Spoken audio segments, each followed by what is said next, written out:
Hola amigos, ¿qué tal?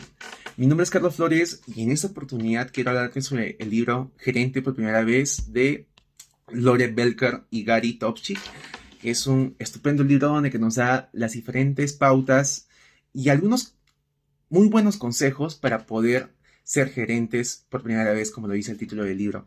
Y en esta oportunidad voy a estar comentándoles acerca del capítulo 11 del libro, que es Entreviste y Contrate.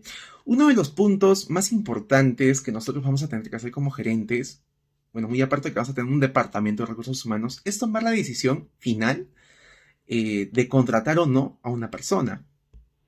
Y bueno, empezando desde el contexto, las empresas tienen diferentes métodos para evaluar al momento de contratar un colaborador. Pero esto siempre va a depender mucho de la tasa de desempleo que tengamos, ya que una tasa de desempleo mayor, vamos a tener más candidatos para poder evaluar. Y es donde que vamos posiblemente a aplicar más sistemas de evaluación un poco más rigurosos, ya que hay tantos candidatos que a través de estos filtros podemos llegar a seleccionar a los mejores o los más idóneos para nuestros puestos. Pero si en este caso la tasa de desempleo es baja, vamos a tener muy pocos candidatos y por ende posiblemente no encontremos un candidato que se adecue, entonces tenemos que cambiar los métodos de selección o para evaluar, ¿no? Y aquí hay algo también muy importante donde que nos dice el ingrediente perdido, y que casi sin excepción cuando se les pregunta a los gerentes, sean de las empresas grandes, medianas o pequeñas, donde qué es lo que ellos más ven al momento de contratar a una persona, un colaborador nuevo, y la mayoría coincide en que es la calificación y o la educación o de qué universidad posiblemente venga ese candidato. Y raramente, muy pocos gerentes han comentado que es la disposición, que es algo muy importante, ¿no?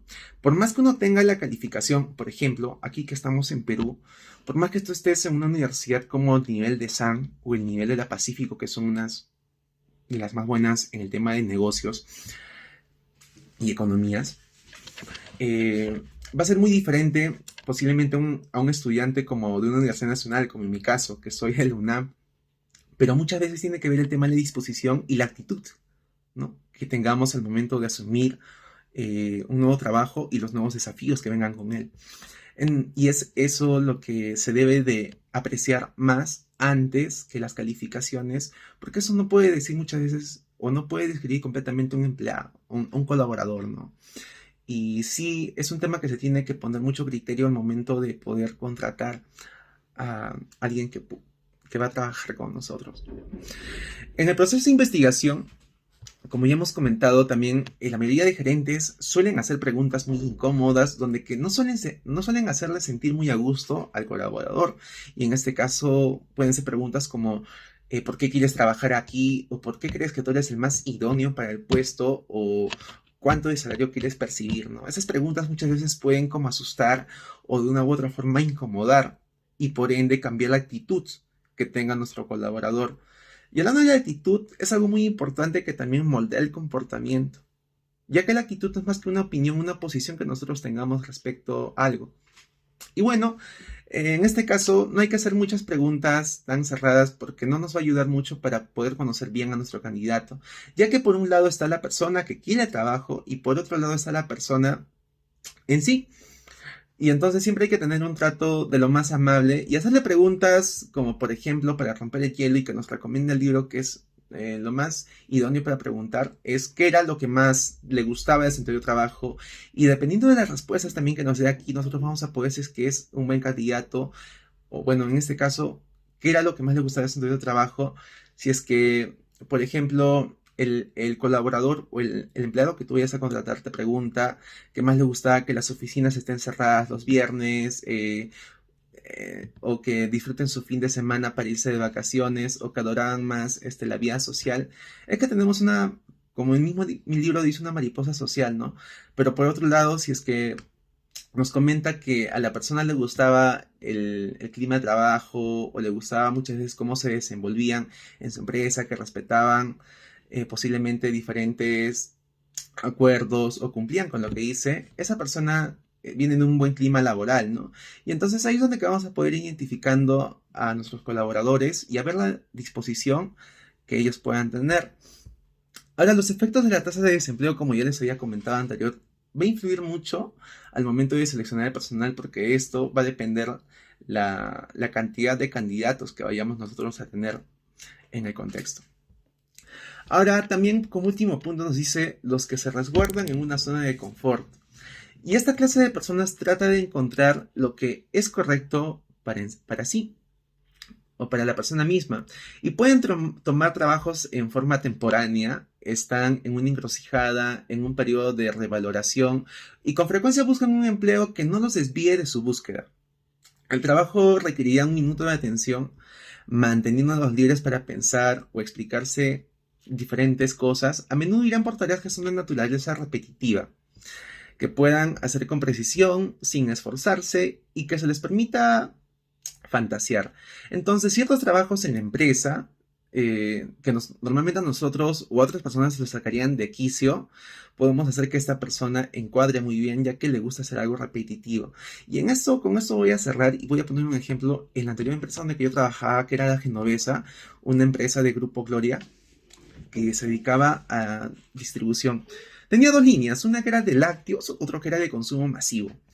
Y dentro de esta empresa teníamos un chofer, bueno, que en este caso lo vamos a llamar Cooper, porque así todos lo apodábamos. Este chofer trabajaba ya en distribuciones que era de consumo masivo, cerca de 2 años, y nunca lo han cambiado de ahí. Y cuando yo llegué a la empresa siempre decía, porque a los demás choferes de los demás camiones repartidores de productos, los rotaban cada 15 días o cada mes, pero al chofer de distribuciones, que era de todo consumo masivo, lo mantenían ahí.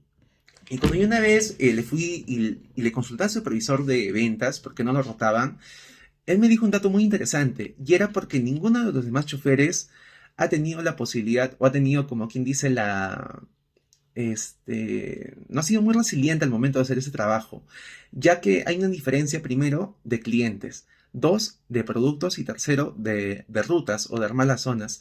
Normalmente, este chofer sacaba un total de 142 clientes a comparación de los 60 o 70 que sacaban los demás camiones. Claro, una diferencia era porque ellos sacaban lácteos, donde pesaba más, y él sacaba más de consumo masivo. Pero el tema estaba en los productos o los ítems que tenía cada distribuidora.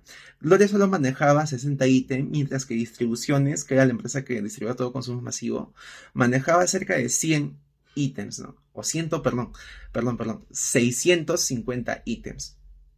Entonces la cantidad al momento de armar un pedido era muy diferente. Es por eso que ese chofer tenía su equipo ya seleccionado, y parece que los que trabajaban en ese grupo no tenían como decir otra tarea más que no sea repartir distribuciones. Eran especialistas en esa distribuidora, ¿no?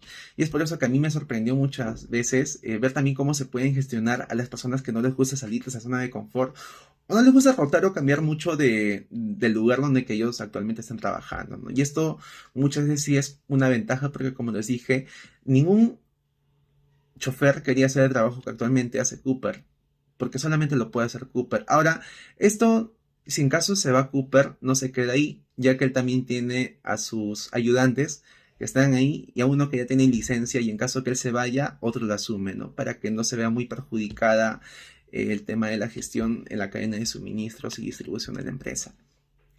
Y bueno, con esto sería todo el fin. Espero que les haya gustado el último ejemplo, que es un caso real que se ha vivido y cómo yo también lo podía pasar a las personas que se mantienen en la zona de confort, y un buen ejemplo también de cómo sacarles el mayor potencial dentro de nuestra área de trabajo.